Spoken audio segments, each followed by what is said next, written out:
We're here to make a new type of news. New insights, new styles, and new topics every day. We are News Generation.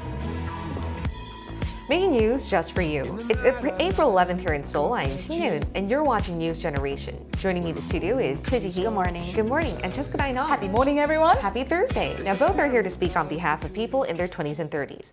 As usual, let's start with our news feed, which covers different hashtags and news items that have been trending on social media over the past 24 hours. Since nearly 70% of the country's doctors walked out of their posts in protest against the government's drive to expand med school admission slots from next year, the number of patients who use telemedicine services has jumped sixfold. In February, the Health Ministry decided to fully allow telemedicine services at all hospitals and clinics. Most who use these services were diagnosed with a cold. Moving on. Overnight, the makeup of South Korea's National Assembly for the next 4 years was decided on. The main opposition Democratic Party retained a majority in the 22nd general elections on Wednesday. Most of the final results only came out a few hours ago. Many Korean households were wide awake watching the poll results come out live. Delivery apps in Korea expected to see sales surge, as has always been the case on previous election nights. Back in 2020, during the 21st general election, the number of people who ordered in through the popular app Penny soared by 31% compared to the previous week. The most popular dish delivered was chicken. Now, another way to keep the attention of the public on election night was by making creative, fun content on the parliamentary candidates. The BBC highlighted how anyone who switched on their TV set in Korea last night had their pick of exciting viewing options, such as parliamentary candidates starring in romantic melodramas or fighting it out on a famous Hollywood train. They noted how Korean broadcasters used their creative flair and top-notch computer graphics to vie for a higher viewership and ratings compared to other broadcasters covering the same election results. The BBC even said the way broadcasters showed the election results and the parliamentary candidates' race was like a K-drama. While the graphics by Korean broadcasting stations did garner attention for being entertaining and amusing, some shed light on the lack of information broadcasters seem to provide, such as information on critical social issues like childbirth, education, or healthcare. Now, here in the studio, what do you guys think about the way broadcasters here cover important political dates like the general election results yesterday? You know, I actually watched the presidential election, and I remember it was my first time sort of watching it in Korea, and I was amazed at the graphics and the CG. I do distinctly remember my grandma and my grandpa, and we were watching, and we were actually having fun, laughing, where, presidential election or elections like these can get really competitive and sort of tense. I think the humor sort of alleviated the tension, particularly for me. But I do understand that when it gets too far, then it can take away the light from the importance of social issues and some of the actual promises that they're making. However, in my personal opinion, it's at the end where everything is done and we're awaiting the results. I think it is a little, I think it's okay to alleviate their tension a little bit, sit back, laugh a little bit, and await the results. And connecting it to the second news story we covered on our news feed, if you're delivering chicken and eating with your family and watching your TV set to see the results, I think it's once in a while okay to see the fun graphics come about. I think so, yeah. Yeah, what about you? What were your thoughts? Well, I believe that election broadcasting should strike a balance between providing both entertainment and information. So I was watching one of the 3 major broadcasters in the country last night, and I noticed that the way they portrayed the candidates as game characters was very funny, humorous, very creative. It was very similar to the presidential elections as well. But I feel like it also diverted attention away from the actual content of the election. True. So while the graphics were creative, I think it's important to focus on the substance of the election rather than just the entertainment factor. Because at the end of the day, it is such an integral calendar date in our political calendar, and we need to be covering important issues there. And speaking of the elections, we're just coming back from hearing the results, and we saw the highest participation rate in more than 3 decades. The National Election Commission said out of about 44 million eligible voters, nearly 30 million cast their ballots, and that's a whopping 67% turnout. And just before on Tuesday's episode, we heard from a political science expert, Professor James C. Shaw from Keimyung University, that said though the turnout rate for voters in their 20s and 30s may be lower compared to other generations, young Koreans are doing a relatively good job practicing their rights to vote. And now that the results are in, I would like to ask our panelists whether they've actually took took their part in casting your ballots and helping decide the makeup of the new 300-member National Assembly. Well, I did. I went to vote yesterday since I didn't go during the early voting period. And as we've previously discussed the importance of exercising our right to vote, I made sure to also be well informed before casting my vote on election. As you see, I also took a photo to prove myself that I did vote. And I reviewed the campaign materials I received via post, which we all do, read through the different policies set forth, really skimmed through it by various parties and the background of each candidate before heading to the voting station. There weren't many people at the station, perhaps because I went around noon, and I feel like most people would have gone in the morning and then enjoyed the rest of their day off. And I'm proud to have exercised my democratic right to vote. And did you, by the way, know that the value of a single vote is worth about 59 million Korean won, which is about 43,000 US dollars? I did not know Single that. vote. So that's calculated by dividing the total election cost by the number of eligible voters. So I'm glad that I didn't waste that. And gee, I must say, now that I know that it costs about 60 million won, I think I definitely exercised that worth by being a voter in South Korea here as well. I too went. It was a lovely day. And I actually went towards the end. And one of the things that I've noticed also in the presidential election is that in Korea, everything is so organized. It was very speedy. I showed my ID card and I was directly led to a ballot. And as you can see, I did the so-called the fist. You're not supposed to show any signs of the political parties that you're voting. And as you can see, there are some places that people do line up, but fortunately, the places that I went to, people were very speedy. And one thing that I noticed was that the volunteers at the ballot were actually very young, and I saw a lot of young people coming in to vote. So that is definitely something new that I've noticed about the voting trends these years. Yeah, and I went to vote myself as well. Just before our noon coverage of the elections, I found the time to go to one of the thousands of polling sites. Not a lot of people were there, and I think many cast their ballots during the early voting period, which was last Friday and Saturday. And that's when we also saw a record turnout rate. And as soon as I came out of the polling site, though, I saw many voters around my age taking pictures, as we've just seen on the screen. You guys took a few. Yes. So did you guys take any pictures yourselves, and why did you do that? And does that show any trend among our generation? Well, as you saw earlier, I did take a photo myself, a selfie, and of the confirmation sheet I received as proof of having voted. So if you tried, no offense, but to try to prove yourself by stamping on your hand, it's not what the Millennials and Gen Zs do these days, because they actually have prepared special papers to stamp voting marks on instead of stamping the mark on their hands. And it actually began during the COVID-19 period because they didn't want the virus to spread. And these special papers reflect their personality, often featuring objects of their fascination, or even their favorite girl band or boy band, or even a favorite baseball team. And on Instagram and other social media platforms, a variety of proof shots are currently trending as well.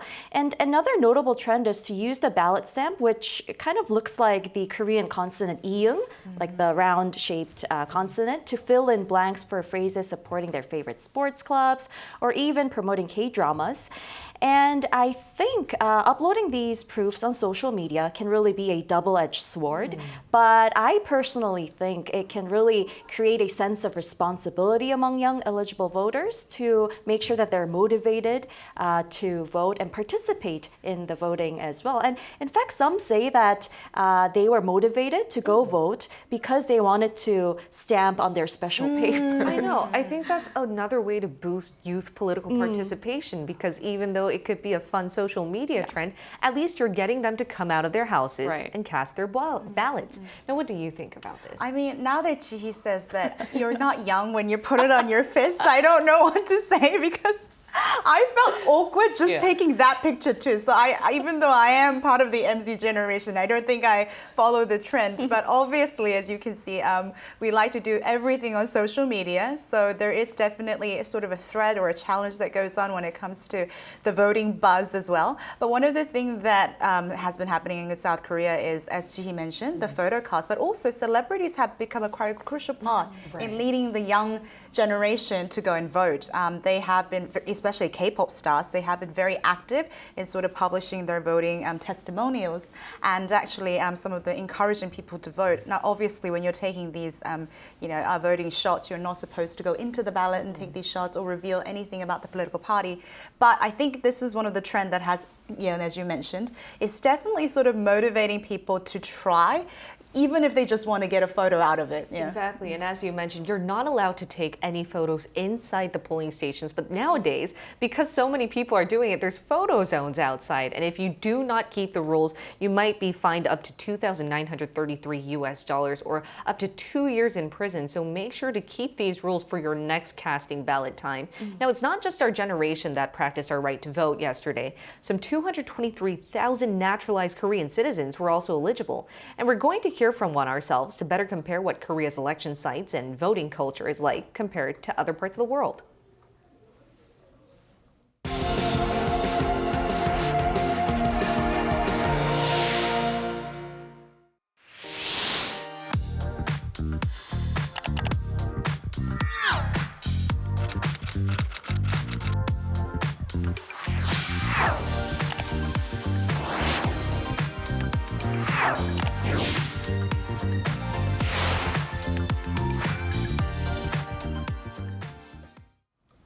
We're going to include a naturalized Korean citizen in our talks. It's Professor Roy Alokkumar from Busan University of Foreign Studies who's living in Busan right now. Professor Roy naturalized from India to South Korea in 2011. So welcome, Professor Roy.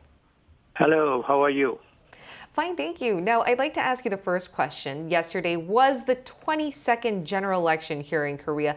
Did you vote as a naturalized citizen, and what was it like?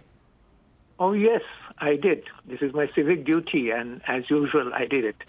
And I also noticed the enthusiasm that people had, and even the young people, the first-timers, they wanted to have a say in democracy in Korea.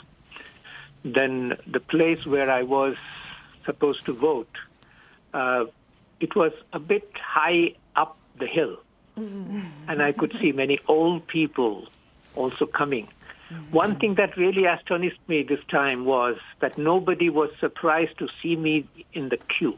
It seems Korea has changed a lot. That's really nice to hear. Given that we are accepting more naturalized citizens and more foreign visitors in the country, I do think South Korea is on its way of becoming a melting pot for sure.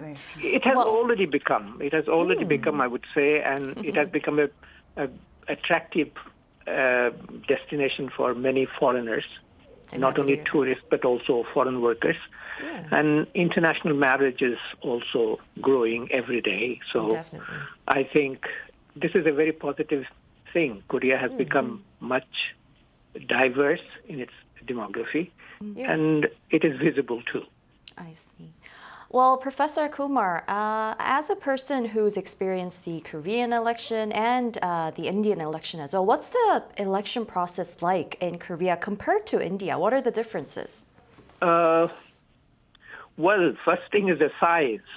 In India, the elections are going to start this April, the general election on 19th. And this will continue till the 1st of June, 44 days process. Because the country being very big, they cannot hold an election on the same day. So that is one major difference. And then, of course, there are many similarities as well. Like anger mongering has become a trend in democracy. So India is very loud these days, just as Korea was.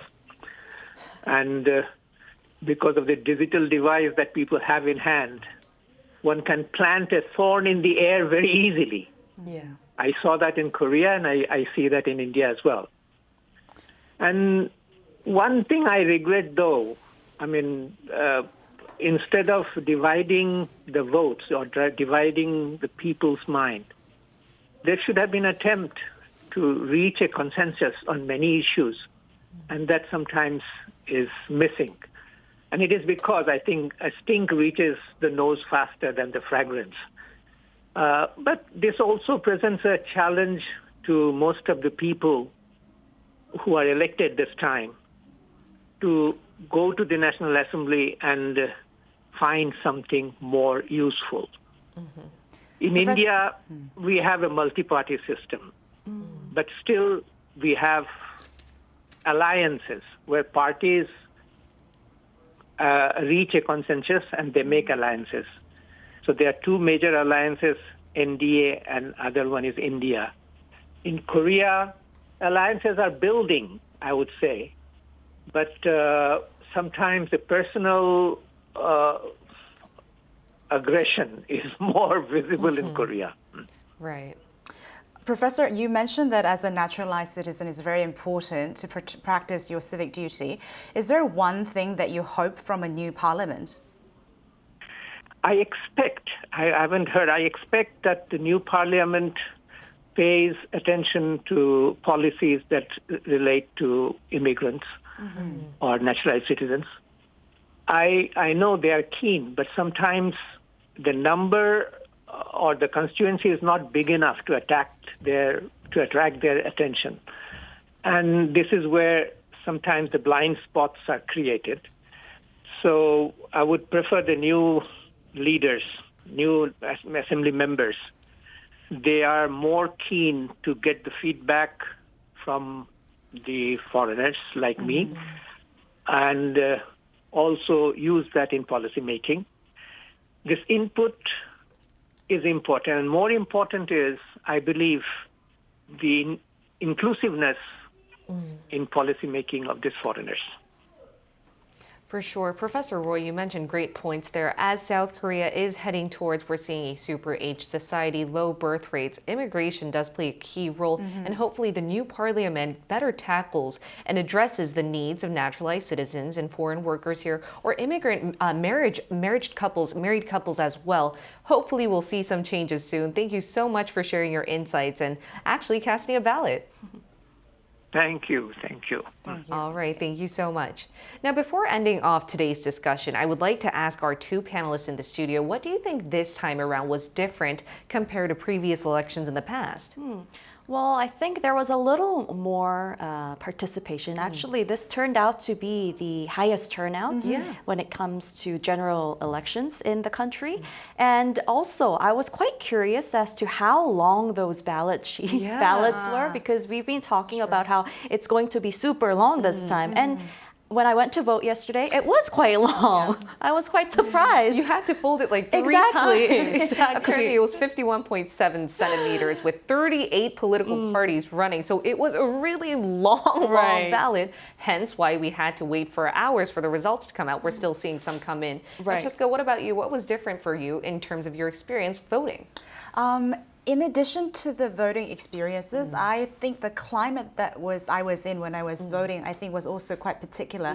I mean, I think we're at a time where we're facing, low birth rate and also a crisis in the medical system. So I think going in, there was a lot that I was thinking about in terms of which party could better service the country. And I think sort of the climate that I was in was quite different from the other previous elections that I was in. Exactly. And speaking of better accommodating to the demands, especially when we're living in such high inflation times and socio-economically straining ones, I do think that we need to speak on behalf of young Koreans out there as to what type of pledges we would now like to see come to life. Well, before talking about specific pledges, I'd like to say that I'd like to see a lot more inclusive policies coming forth, because many youth tend to fall in the middle gray zone where they're not super rich or they don't even fall in the lower quota of the income ladder.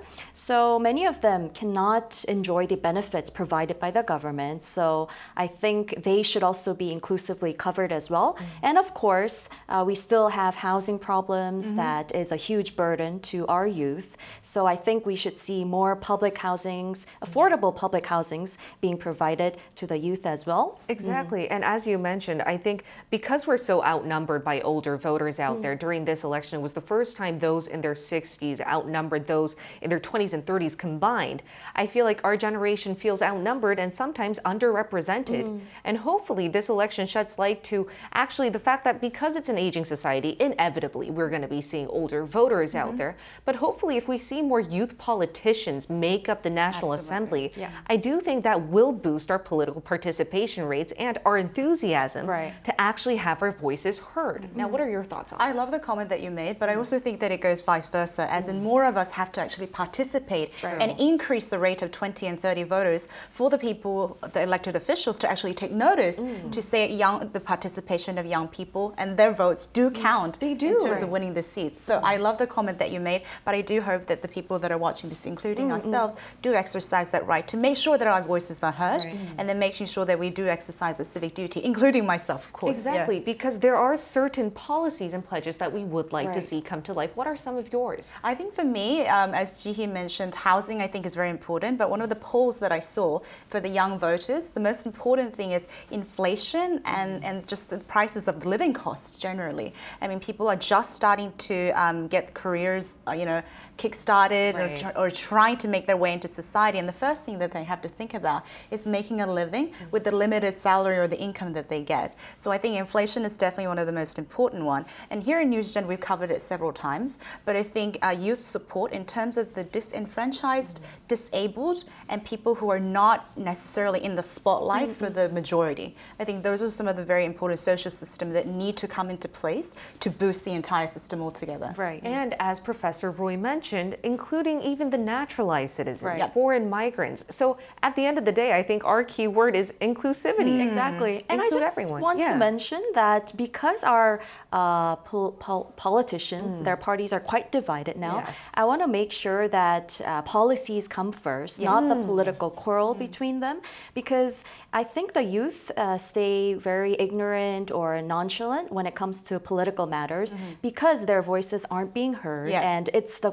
quarrel that's always going on between these power figures. Play that becomes more important rather than the actual policies. So I want to make sure that even though the politicians fall into different parties, they make sure to put the policies first so that they do affect the youth. Because at the end of the day, that's why each vote counts in order for our needs to be better delivered and for the National Assembly to better represent everyone, including everyone, and making sure that each voice is heard. And hopefully we'll see some changes soon. Now, in the meantime, we'll be here every day from 9:30 to 10 a.m. Korea time, bringing you more topics young people are talking about. Special thanks to Chiji. Thank you. And Cheska Dainhong. Pleasure's always mine. Thank you. All right. And thank you everyone for watching. We'll see you tomorrow. We are News Generation.